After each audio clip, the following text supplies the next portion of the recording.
ఆదికాండము 37వ అధ్యాయము. యాకోబు తన తండ్రి పరదేశవాసిగా ఉనిన కనాను దేశములో నివసించెను. యాకోబు వంశావళి ఇది. యోసేపు 17 ఏండ్లవాడై తన సహోదరులతో కూడా మందను మేపుచుండెను. అతడు చిన్నవాడై తన తండ్రి భార్యలైన బిల్హా కుమారుల యొద్దను జిల్పా కుమారుల యొద్దను ఉండెను.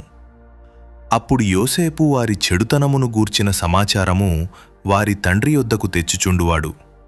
మరియు యోసేపు ఇశ్రాయేలు వృద్ధాప్యమందు పుట్టిన కుమారుడు గనుక తన కుమారులందరికంటే ఎక్కువగా అతని ప్రేమించి అతని కొరకు విచిత్రమైన నిలువుటంగి కుట్టించెను. అతని సహోదరులు తమ తండ్రి అతనిని తమ అందరికంటే ఎక్కువగా ప్రేమించుట చూచినప్పుడు వారు అతని మీద పగపట్టి అతనిని క్షేమ సమాచారమైనను అడుగలేకపోయిరి.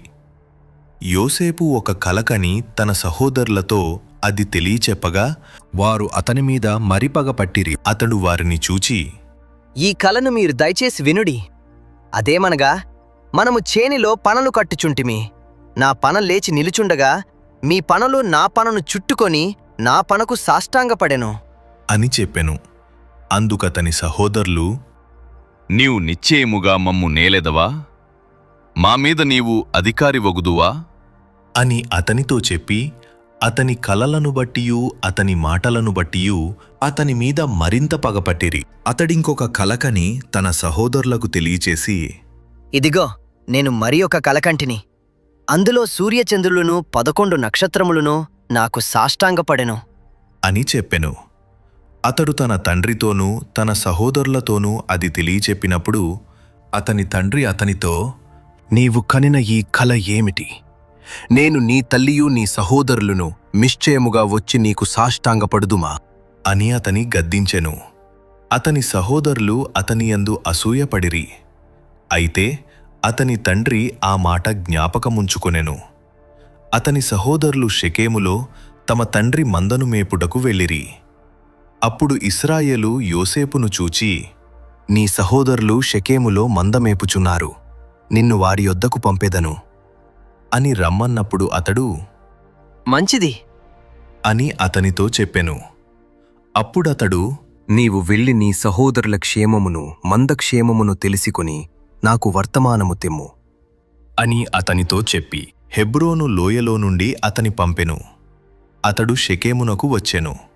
అతడు పొలములో ఇటూ అటూ తిరుగుచుండగా ఒక మనుష్యులు అతనిని చూచి, నీవేమి వెదకుచున్నావు అని అతని నడిగెను.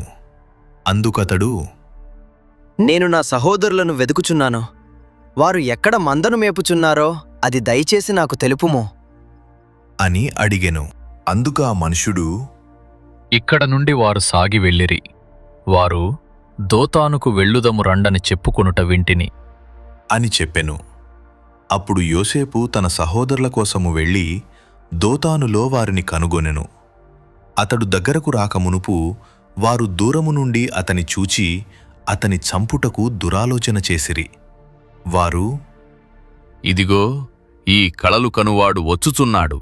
వీని చంపి ఇక్కడనున్న ఒక గుంటలో పారవేసి దుష్ట మృగము వీని తినివేసెనని చెప్పుదము.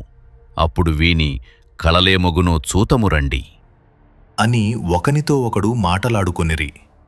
రూబేను ఆ మాట విని, మనము వానిని చంపరాదు అని చెప్పి వారి చేతులలో పడకుండా అతని విడిపించెను. ఎట్లనగా రూబేను అతని తండ్రికి అతని నప్పగించుటకై వారి చేతులలో పడకుండా అతని విడిపింపదలచి, రక్తము చిందింపకుడి, అతనికి హాని ఏమీయూ చేయక అడవిలోనున్న ఈ గుంటలో అతని పడద్రోయుడి అని వారితో చెప్పెను. యోసేపు తన సహోదరుల యొద్దకు వచ్చినప్పుడు వారు యోసేపు అంగీని అతడు తొడుగుకొనియుండిన ఆ విచిత్రమైన నిలువుటంగీని తీసివేసి అతని పట్టుకొని ఆ గుంటలో పడద్రోసిరి. ఆ గుంట వట్టిది, అందులో నీళ్లు లేవు. వారు భోజనము చేయ కూర్చుండి కన్నులెత్తి చూడగా ఐగుప్తునకు తీసుకొని పోవుటకు గుగ్గిలము మస్తకియు బోలమును మోయుచున్న ఒంటెలతో ఇష్మాయేలీయులైన మార్గస్థులు గిలాదు నుండి వచ్చుచుండిరి. అప్పుడు యూదా, మనము మన సహోదరుని చంపి వాని మరణమును దాచిపెట్టినందువలన ఏమి ప్రయోజనము? ఈ ఇష్మాయేలీయులకు వానిని అమ్మివేయుదము రండి. వాడు మన సహోదరుడు, మన రక్త సంబంధి గదా, వానికి హాని ఏమియూ చెయ్యరాదు అని తన సహోదరులతో చెప్పెను. అందుకతని సహోదరులు సమ్మతించిరి.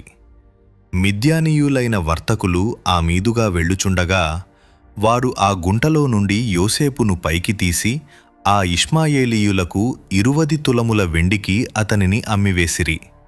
వారు యోసేపును ఐగుప్తునకు తీసుకునిపోయిరి.